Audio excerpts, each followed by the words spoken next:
మనం చూస్తూ ఉంటే పోలవరంకి సంబంధించినటువంటి ప్రాజెక్టు విషయంలో అసలు ఏం జరిగింది అనేటువంటి అంశాలన్నీ కూడా మనం చూస్తూ ఉన్నాం. ఎస్ బండారు రామోహన్ గారు, సో మీరు కంటిన్యూ చేద్దరు. ఒకసారి జగన్మోహన్ రెడ్డి గారు ఈ ప్రాజెక్టు గురించి మాట్లాడారు. మీరు కూడా వెళ్ళి నేను చూసేసి వచ్చానన్నారు కాబట్టి మీకు దాని మీద పూర్తి అవగాహన ఉంది. సీనియర్ జర్నలిస్ట్ కూడా మీరు చూశారు కాబట్టి ఒకసారి జగన్మోహన్ రెడ్డి గారి బయట విన్న తర్వాత కొన్ని ప్రశ్నలు అడుగుతాను మిమ్మల్ని. వాటికి మీరు ఆన్సర్ చేస్తే అందరికీ ఉన్నటువంటి అనుమానాలు కూడా నివృత్తి అయ్యేటువంటి అవకాశం ఉన్నాయి. ప్లీజ్ సార్ ఒకసారి ఆ బయట ప్లే చేయండి ప్లీజ్. ఈ కాఫర్ డ్యాములు అనేది ఎందుకు కడతావు? ఆ మెయిన్ డ్యామ్ పనులకు నీకు అబ్స్ట్రక్షన్ లేకోకుండా నీళ్లు రాకుండా పని ఫెసిలిటేట్ చేయడం కోసం నువ్వు కడతావు.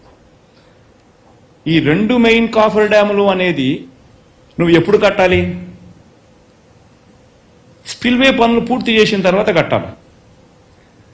నువ్వేం చేసినావు? ప్రీవియస్ స్లైడ్కి పోమ్మా. స్పిల్వే పనులు పూర్తి కాకుండా ఫస్ట్ ఫోటోకి పోమ్మా. స్పిల్వే పనులు పూర్తి కాకుండా కాఫర్ డ్యామ్ కట్టడం మొదలుపెట్టాం. ఒకవేళ ఆ కాఫర్ డ్యామ్ నువ్వు పూర్తిగా కట్టేసి ఉంటే నీళ్ళు ఎక్కడికి పోతాయి? నీళ్ళు ఎలా పోతాయి బయటికి? స్పిల్వే పనులు పూర్తి కాలా, నీళ్లు డైవర్ట్ చేయలేవు నువ్వు. ఎందుకంటే స్పిల్వే పనులు పూర్తి కాలేదు. నువ్వు కాఫర్ డ్యామ్ పూర్తి చేసేసిందంటే నీళ్ళు ఎక్కడికి పోతాయి? ఎలా పోతాయి? సో నీళ్లు ఎక్కడికి పోతాయి, ఎలా పోతాయి అనే దానికి సమాధానం లేదు. కాబట్టి ఏం చేసావు? కాఫర్ డ్యామ్లో గ్యాప్లు ఇడిచిపెట్టేసినావు. అదిగో గ్యాప్లు కనిపిస్తా ఉన్నాయి చూడు. ఆ కాఫర్ డ్యామ్స్లో 2 కాఫర్ డ్యామ్స్లో మా మాదిరి గ్యాప్లు ఇడిచిపెట్టేసినావు నీళ్లు పోవడానికి.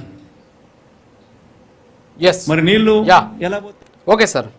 ఎస్ బండారు రామోహన్ గారు, ఇప్పుడు జగన్మోహన్ రెడ్డి గారు కొన్ని అంశాలు మాట్లాడారు. ఏంటి అంటే స్పిల్వే పనులు పూర్తి కాకుండా కాపర్ డ్యామ్ కట్టడం వల్ల వచ్చినటువంటి సమస్య, దానివల్ల ఏర్పడినటువంటి భూమి లోపల ఏర్పడినటువంటి ఏదైతే పూర్తి కాలేదో అందులోకి నీళ్లు చేరడం, సో దీనివల్ల ఇబ్బందులు తలెత్తడం, సో ఇవన్నీ కూడా ఆయన చాలా స్పష్టంగా అవన్నీ కూడా వేసి చూపించినటువంటి పరిస్థితి.